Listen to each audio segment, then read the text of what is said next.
జై సచ్చిదానంద.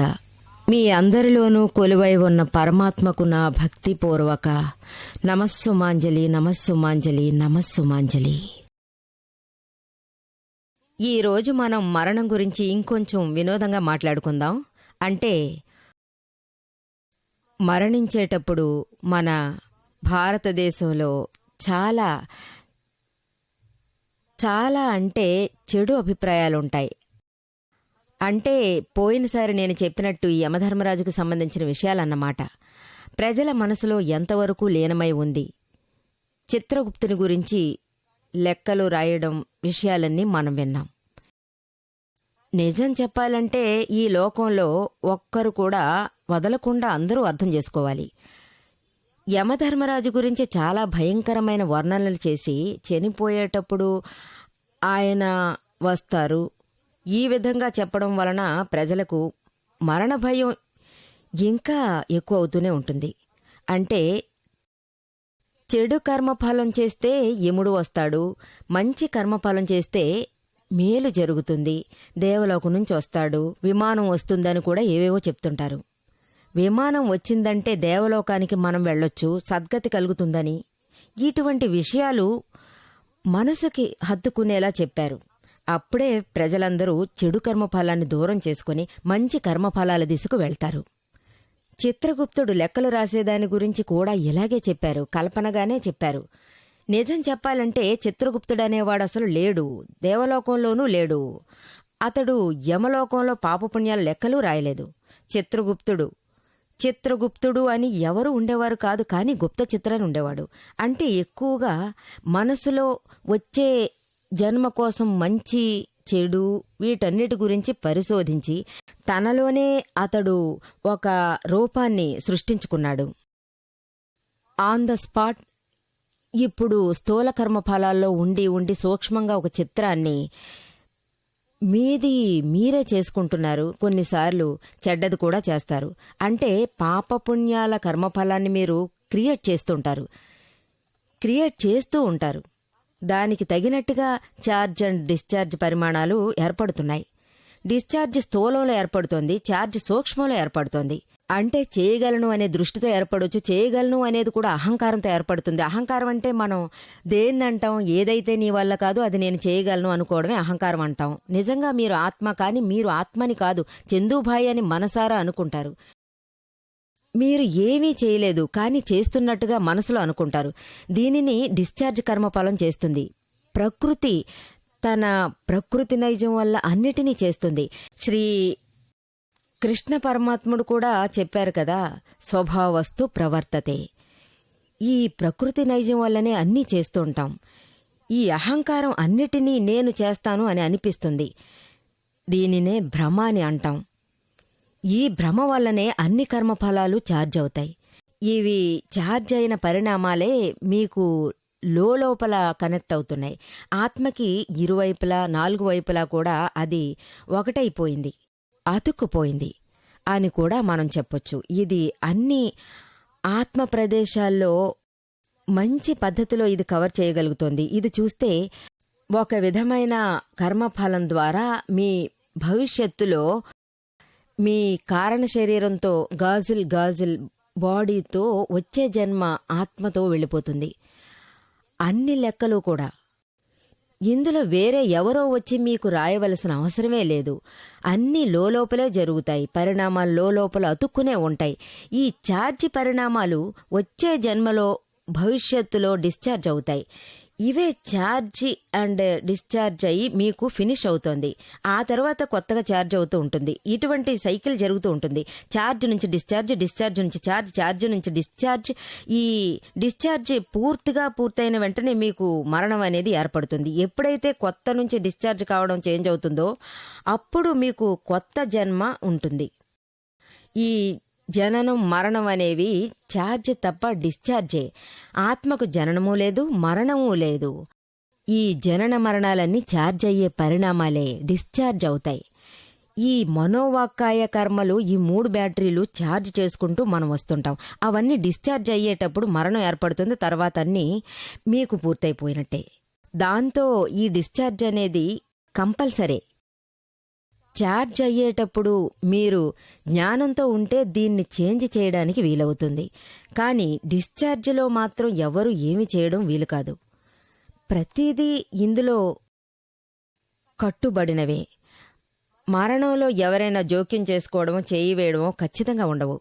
మరణం తప్ప జననం, ఈ రెండూ మీకు జరుగుతూనే ఉంటాయి. ఇందులో ఎవరూ జోక్యం చేసుకోవడం వీలు కాదు. మహా మేధావులుండొచ్చు, వాళ్లు కూడా వాళ్ల మరణంలో జోక్యం చేసుకోవడం వీలు కాదు. ఎలాగంటే భగవాన్ మహావీరుడు, భగవాన్ శ్రీకృష్ణుడు, వీళ్ల జీవిత చరిత్రలో ఈ విషయాలన్నీ వస్తున్నాయి. శ్రీకృష్ణ పరమాత్ముడు తన కాళ్ళు చాపుకొని పడుకొని ఉన్నాడు. ఏటి ఒడ్డున చెట్టు నీడన విశ్రాంతి తీసుకుంటున్నాడు.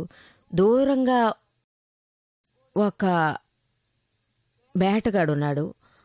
వాడు దూరం నుంచే గమనించాడు. శ్రీకృష్ణ పరమాత్ముడు ఇలా కాలు మీద కాలు వేసుకుని నిద్రపోతున్నాడు. కాలు బొటనవేలు ఆ వేటగాడి కంటికి కనిపించింది. వెంటనే అతడు దాన్ని అదేదో జింక కన్నుగా భావించాడు. ఈ విధంగా అతనికి ఒక భ్రమ కలిగింది. దాన్నే గురిగా పెట్టుకుని దూరం నుంచే వాడు బాణాన్ని వదిలాడు, అంబును వదిలాడు. అది విషం పూచిన బాణం. ఆ బాణం తిన్నగా వచ్చి ఆయన కాలికి తగిలింది. వెంటనే శరీరం అంతా విషం పాకిపోయింది. పాపం ఆయన బాగా అరిచారు. ఆయన అరిచింది ఆ వేటగాడు కూడా విన్నాడు. అయ్యయ్యో, ఇతడు మనిషి కదా, ఇది జింక కాదే, ఇది ప్రాణి కాదే, ఇతడొక మనిషి. పాపం ఆయన బాగా బెదిరిపోయాడు. అతడు ఆ కొద్ది దూరం నుంచే పరిగెత్తుకొచ్చాడు. వచ్చి చూస్తే ఆయన భగవాన్ శ్రీకృష్ణుడనేది అతడు గ్రహించాడు. అతనికి చూసిన వెంటనే తెలిసిపోయింది. ఆయన కాళ్లు పట్టుకుని మనసారా క్షమాపణ అడిగాడు. శ్రీకృష్ణ పరమాత్ముడు వెంటనే అతనితో పారిపో, ఇప్పుడే పారిపో అని చెప్పాడు. నువ్వు ఇక్కడ ఉన్నావంటే నా సోదరుడు బలదేవుడు చూశాడంటే నిన్ను ప్రాణాలతో వదలడు. అతడికి నా మీద ఎంతో ప్రేమ ఉంది. అతను నా చావును చూస్తే సహించలేడు అని అతన్ని వెంటనే అక్కడి నుంచి పంపించేశాడు. మరణానికి ముందు ఆయన అంత మంచి పనిని చేశారు. వెంటనే వేటగాడు పారిపోయాడు. కాని శ్రీకృష్ణ పరమాత్ముడు అక్కడ చనిపోయాడు. ఈ జనన మరణాలను చూసేవాళ్ళు ఎవరైనా దానిని తట్టుకోలేరు. ఎందుకంటే ఇంత గొప్ప భగవంతుడు శ్రీకృష్ణ పరమాత్ముడే చనిపోయాడు. వాసుదేవ నారాయణుడు అనిపించుకున్నాడు. కాని ఇందులో ఎవ్వరూ ఎలాంటి మార్పు చేయలేకపోయారు, తట్టుకోలేకపోయారు. భగవంతుడు మహావీరుని గురించి ఒక మంచి విషయం. భగవంతుడు మహావీరుడు. చాలా ఆయన గురించి వివరంగా చెప్పాలంటే ఆయన ఎంతో మంచి భగవంతుడిగా పేరు తెచ్చుకున్నారు. త్రికాలాల గురించి తెలిసిన జ్ఞానిగా ఉండేవారు. త్రికాల జ్ఞాని అని చెప్పొచ్చు. కైవల్య జ్ఞాని అనిపించుకున్నారు. ఈ అఖిల బ్రహ్మాండమంతా పరిణామం గల పరిణామంతో జ్ఞానం ఉండేది. ఆయన నుంచి బయటపడింది, పూర్తిగా బయటికి తెలిసింది. ఇటువంటి పరిస్థితికి వచ్చిన తర్వాత భగవంతుడు ఆయన కోసం దేవలోకంలో మహావీరుడు భగవాన్ దగ్గర ప్రార్థన చేశాడట, విన్నవించుకున్నాడట. హే మహావీర, నీ మరణ సమయంలో ఇటువైపు అటువైపు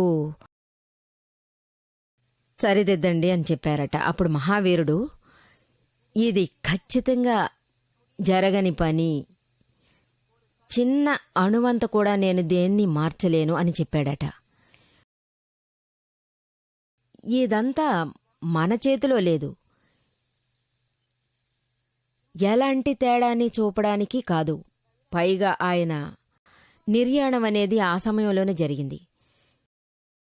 ఇదే కాకుండా భగవానుడు మహావీరుని గురించిన ఇంకొక అందమైన విషయం కూడా ఉంది. మహావీరుడు పరిపూర్ణుడు, పూర్ణ జ్ఞానిగా ఉండేవారు. ఈ అఖిల బ్రహ్మాండంలోని జ్ఞానం ఆయన అంతరంగంలో పూర్తి శక్తితో బయటపడింది. ఆయనకొక శిష్యుడుండేవాడు, కోసల అనేవాడు.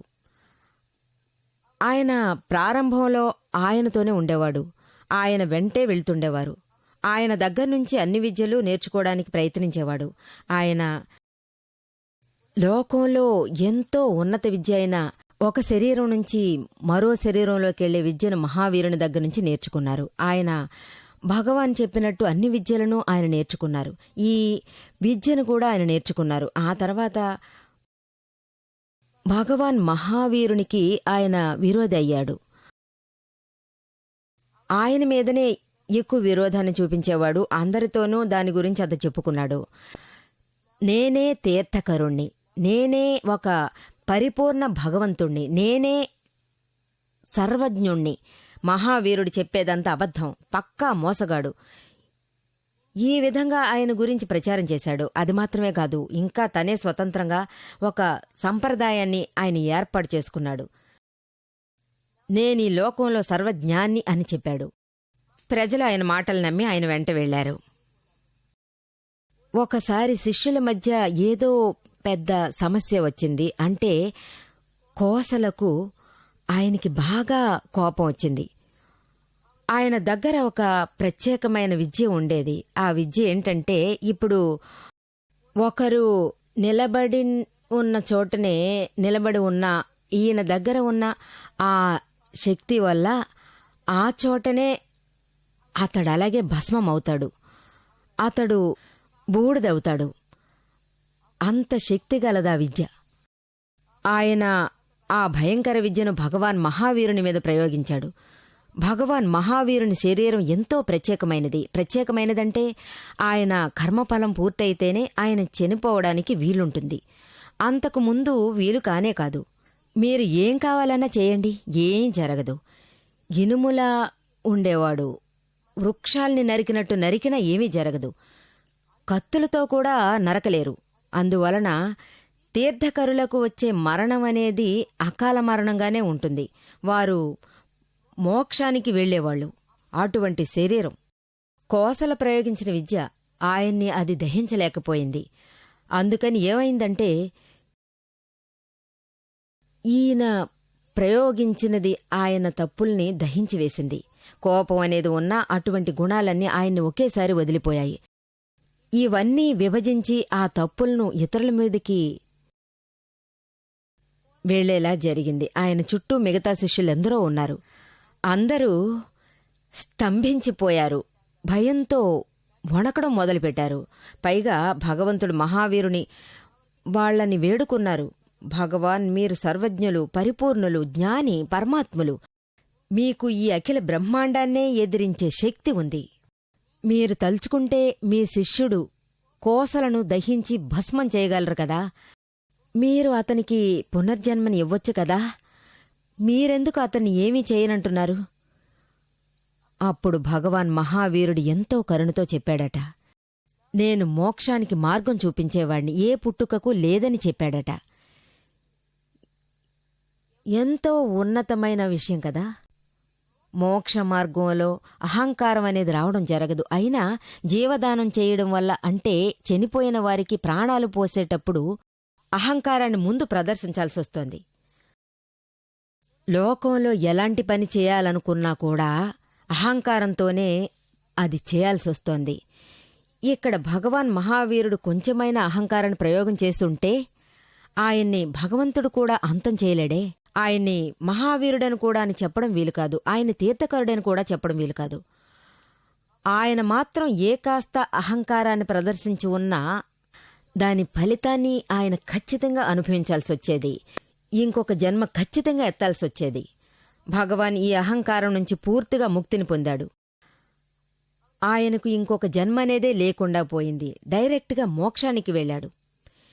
ఈ విషయాన్ని భగవానుడు చాలా ప్రేమగా అందరికీ వివరించాడు. అంటే, నేను మోక్షానికి మార్గం చూపించేవాణ్ణి, నేను ఎవరికీ జీవాన్నిచ్చేవాణ్ణి కాదు.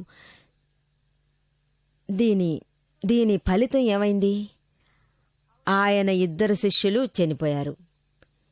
ఈ ప్రత్యేకమైన విద్య తలక్రిందులుగా పనిచేసింది. ఎవరైతే ఎదిరించడానికి పెట్టాడో ఆయనది ఏమీ చేయకుండా ఇతరుల్ని కాల్చేసి చివరకు కోసలకే అది వచ్చింది. ఈ ఉష్ణమంతా ఆయన శరీరాన్నే తాకింది. అప్పుడు భగవాన్ మహావీరుడు ఇతడి మరణం 7 రోజుల్లో సంభవిస్తుందని చెప్పాడు. ఇతని పాపానికి ఇతడు చాలా అనుభవించాల్సి ఉంది అని చెప్పాడు. ఎంతో ప్రాయశ్చిత్తం చేసి దీని నుంచి తప్పించుకోవచ్చని చెప్పాడు. అందుకని కోసల ఎన్నో ప్రాయశ్చిత్తాలన్నీ చేశాడు. అతడు అంత భయంకరమైన పాపాల్ని చేశాడు. భగవాన్లా ఉండే భగవాన్కే అతడు విరోధి అయ్యాడు. దీనికంతా అతడు ఎక్కువగానే కర్మఫలాన్ని అనుభవించాడు. కానీ అతడు చేసిందంతా అతని 7వ రోజునే అతనికి కొన్ని జ్ఞాపకాలు వచ్చాయి. అంటే అతని మరణం దగ్గరకొచ్చిందని తెలిసింది. అతనికి చాలా బాధపడ్డాడు, చాలా చాలా బాధపడ్డాడు. అతనికి ఉన్న బాధలో అతడు భోరుమని కుళ్ళి ఏడవనారంభించాడు. అతడు తనకున్న శిష్యులందర్నీ తన దగ్గరికి రమ్మన్నాడు. అతడు అందరి కాళ్ళు పట్టుకుని చేతులు జోడించి వాళ్ళని క్షమాపణ అడిగాడు. నేను ఈ రోజు వరకు మీకందరికీ ఉపదేశాలిచ్చాను, అవి అన్నీ తప్పు. నేను తప్పు అంటే తప్పుడు వాణ్ణి. మరణ సమయంలో అతడు అందరి ముందు బాధపడి క్షమాపణ అడిగాడు. అతడు చెప్పింది ఏంటంటే, అంటే మీరందరూ భగవాన్ మహావీరుని సన్నిధికి వెళ్ళండి. ఆయనే సర్వజ్ఞుడు, ఆయనే తీర్థకరుడు, ఆయన్నే మోక్షాన్ని కలిగిస్తాడు. నేను మోక్ష మార్గాన్ని చూపించలేను. నేను పెద్ద పెద్ద పాపాలు చేశాను, మీకు ఎంతో అన్యాయాన్ని చేశాను. అందుకని పాపం నుంచి ముక్తి పొందడానికి చూడండి, నాకు ఒక ఉపకారం చేయండి. నా మరణం తర్వాత నా శరీరాన్ని ఒక తాడుకు కట్టేయండి. ఆ చచ్చిన శవాన్ని తీసుకుని ఈ నగరంలో ఉన్న అన్ని చోట్లకి తిప్పుతూ తీసుకుని వెళ్ళండి. అందరూ నా శవాన్ని ఖండ్రించి ఉమ్మేయనివ్వండి, శవం మీద రాళ్లు విసిరినివ్వండి. ఈ విధంగా ఎంతైనా అవమానించనివ్వండి. నేను చెప్పినట్టంతా చేస్తేనే నేను చేసిన పాపాలన్నిటికీ నాకు ఖచ్చితంగా ప్రాయశ్చిత్తం కలుగుతుంది. నేను చెప్పినట్టుగానే మీరు చేయండని చెప్పి అతను తన శిష్యుల్ని వేడుకున్నాడు. నా మరణం తర్వాత నా ప్రాయశ్చిత్తం సరైన మార్గంలో నడవడానికి మీరందరూ సాయం చేయండని అతడు వేడుకున్నాడు. దీని ఫలితం ఏమైంది? మరీ ఎక్కువగా బాధపడి భగవాన్ మహావీరుణ్ణి తలుచుకుని అతడు అలాగే చనిపోయాడు. అతనికి ఒక మంచి సద్గతి లభించింది. ఈ విధంగా మరణాన్ని మీరు ఎన్నైనా చేసుండొచ్చు, అయినా మనం బాధపడేది మనసారా బాధపడి మనం చేస్తే అప్పుడు పాపాలన్నిటి నుంచి బయటపడొచ్చు. ఇదే కోసల జీవితంలో జరిగిన ఒక పెద్ద విషయం. అన్ని క్రూరమైన భయంకరమైన పాపాలను చేసి కూడా వాటి నుంచి బయటపడ్డాడు. బాధపడడం, ప్రాయశ్చిత్తం చేసుకుని పరిహారం చేసినందువల్లనే ఈ విధంగా ఇతడే చేయగలడు. ఇది చాలా పెద్ద విషయం. చివరకు ఆయనకి స్వర్గప్రాప్తి లభించింది. అతని జీవిత కర్మపాలాన్ని ముగించాడు. నిజానికి అతడు చేసిన వాటికి ఎంతో అనుభవించి తీరాలి, కానీ భగవంతుడు అతన్ని ఖచ్చితంగా మోక్షానికి వెళ్తాడు అని చెప్పాడు. అతడు ఎవరి గురించి తప్పుగా మాట్లాడాడు? ఎవరి వెనుక వెళ్లాడు? ఎవరి శిష్యుడిగా ఉన్నాడు? భగవాన్ మహావీరునికి. ఆయన పగపూనింది ఎవరు? భగవాన్ మహావీరుడు. ఆయన గొప్ప తీర్థకరుడు కదా. అందుకని ఆయన జీవితం సన్మార్గంలో వెళ్ళింది. చివర్లో అతడు చేసిన పాపాలన్నిటికీ బాధపడి ప్రాయశ్చిత్తం చేసి పరిహారం చేశాడు. అందుకని ఈ విధంగా జరుగుతోంది. ఎవరికి మరణం వచ్చినా దాన్ని అడ్డుకోవడం ఖచ్చితంగా వీలు కాదు. ఎవరూ దాన్ని అడ్డుకోలేరు. ఎంతో గొప్ప భగవాన్ వాసుదేవుడుండేవాడు. జైన్ మతంలో ఇటువంటి విషయం వస్తుంది. మళ్లీ 9 వాసుదేవుళ్ళయ్యారు. ఇప్పుడు అంతమంది బలరామ వాసుదేవుని గురించిన విషయం వచ్చినప్పుడు అంతమంది తోడబుట్టిన సోదరుల్లా అవుతారు. అయినా ఇద్దరి మధ్యన చూశారంటే అంత గొప్ప అభిమానం, అంత ప్రేమ ఒకరు లేకుండా ఒకరు ఉండేవారు కాదు. కానీ ఇందులో ఏం జరిగిందంటే వాసుదేవుని మరణం ముందే ఏర్పడింది, బలరాముని మరణం తర్వాత జరిగింది. నిజంగా బలరాముడు తన సోదరుడు చనిపోయిన ప్రేమతో పిచ్చివాడయ్యాడు. తన సోదరుణ్ణి దహనం చేయలేకపోయాడు. ఎందుకు? ఆయన మీద అంత ప్రేమ పెంచుకున్నాడు, అంత మమకారం పెంచుకున్నాడు. నా సోదరుణ్ణి దహనం చేయననే ఆయన అనుకున్నారు. బ్రతికే ఉంటాడు, ఖచ్చితంగా బ్రతికే ఉంటాడు. తన భుజం మీద సహోదరుని శవాన్ని వేసుకుని అందరి ఇళ్లకి ఆయన వెళ్ళాడు. పిచ్చివాడిలా ఆయన మారాడు. నా సోదరుడని చెప్పుకుంటూ ఆయన ఉన్న వాళ్ళందరి దగ్గరకు, బలరాముడి దగ్గరకు వెళ్ళి వేడుకొన్నాడు, ఈ పిచ్చితనాన్ని వదిలేయి. ఎవరికైతే మరణం అనేది సంభవించిందో వాళ్లు మళ్లీ ప్రాణాలతో రావడం వీలు కాదు అని చెప్పారు. మొదట ఈ పిచ్చితనం నుంచి బయటికి రా. అంతేగాకుండా యథార్థాన్ని నువ్వు ఒప్పుకోవాలి. అప్పుడు ఆయన అన్నింటినీ అంగీకరించారు. 6 నెలల తర్వాత శవాన్ని అగ్నిలో దహనం చేశాడు. ఇటువంటి మరణం సంభవించిన వాళ్ళు అంటే ఖచ్చితంగా వాళ్ళు మళ్లీ బతికి రాలేరు. ప్రాణాలతో తిరిగొచ్చారని కొందరు గురించి మనం విన్నాం. వాళ్ళు ఈ కపాలం వరకు ఉంటారు, అంటే శరీరాన్ని వదిలి వెళ్లడం ఉండదు. నియమం ఏంటంటే కపాలం వరకు వచ్చి ఆగిన శరీరం గుండె చప్పుడు, తర్వాత మన ఊపిరి, ఇవన్నీ వాళ్లకు పూర్తయిపోయినట్టే. కాని శరీరం నుంచి ఆత్మ బయటికి రావడం అనేది ఖచ్చితంగా వీలు కాదు. వాళ్ల దగ్గరికి ప్రాణం తిరిగి వచ్చిందంటే అది మళ్లీ తిరిగి ప్రాణాలు పోస్తున్నామని మనం అనుకుంటాం. ఇటువంటి భ్రమే ఏర్పడుతోంది. ఎక్కడో 1, 2 ఇలా జరుగుండొచ్చు, అంతే తప్ప ప్రాణం శరీరాన్ని వదిలి వెళ్ళిందంటే అది తిరిగి రావడం అనేది ఉండదు. ఈ శరీరాన్ని కాల్చేయాల్సిందే. ఒక సోదరుడుండేవాడు, చిన్న పల్లెటూళ్ళలో ఉండేవాడు. వాళ్ల అమ్మా నాన్న చనిపోయారు. అతనికి వాళ్ల అమ్మా నాన్నల మీద ఎంతో ప్రేమ. ఆ ప్రేమ గురించి చెప్పడం సాధ్యం కాదు. అమ్మ లేకుండా అతడు జీవించడం వీలు కాదు. అతని తల్లి చనిపోయినప్పుడు అతడు అమ్మ చనిపోయిందనేది ఒప్పుకోలేకపోయాడు. మా అమ్మ చనిపోదు అనేదే అతని ఉద్దేశం. ఆవిడ ప్రాణాలతోనే ఉంది, ఇక్కడే కూర్చునుంది, మళ్ళీ నాతో మాట్లాడుతుంది, ప్రేమగా ఉంటుంది, నాకు అన్నం తినిపిస్తుంది. ఈ ఉద్దేశాలే అతని మనసులో సాగుతూ ఉండేవి. వాళ్ల అమ్మ చనిపోయినందువల్ల అతని బంధువులు అందరూ అతని దగ్గరకొచ్చారు. వచ్చి మీ అమ్మ శవాన్ని దహించే తీరాలి అని చెప్పారు. కాని అతడు వీల్లేదు, నేను మా అమ్మని ఏవైనా కాల్చనివ్వను అన్నాడు. మా అమ్మ ప్రాణాలతోనే ఉంది. ఇది నిజంగా జరిగిన కథ. అతడు ఎవరినీ శవాన్ని కాల్చనివ్వలేదు. వాళ్లమ్మని అతనితోనే అతడు ఉంచుకున్నాడు. ఇంట్లో ఉన్న తలుపులన్నీ మూసేశాడు. ఒంటరిగా అమ్మ శవం దగ్గర చేతిలో ఒక కత్తిని పట్టుకుని అతడు అక్కడే కూర్చున్నాడు. మా అమ్మ మీద ఎవ్వరూ చెయ్యి వేయడానికి వీల్లేదని చెప్పాడు. ఎవరూ ఆవిడ్ని కాల్చడానికి వీల్లేదని చెప్పాడు. మా అమ్మ చనిపోవడమే వీలు కాదు, ఆవిడ ప్రాణాలతో తిరిగొస్తుందని చెప్పాడు. లేచి కూర్చొని చూడండి.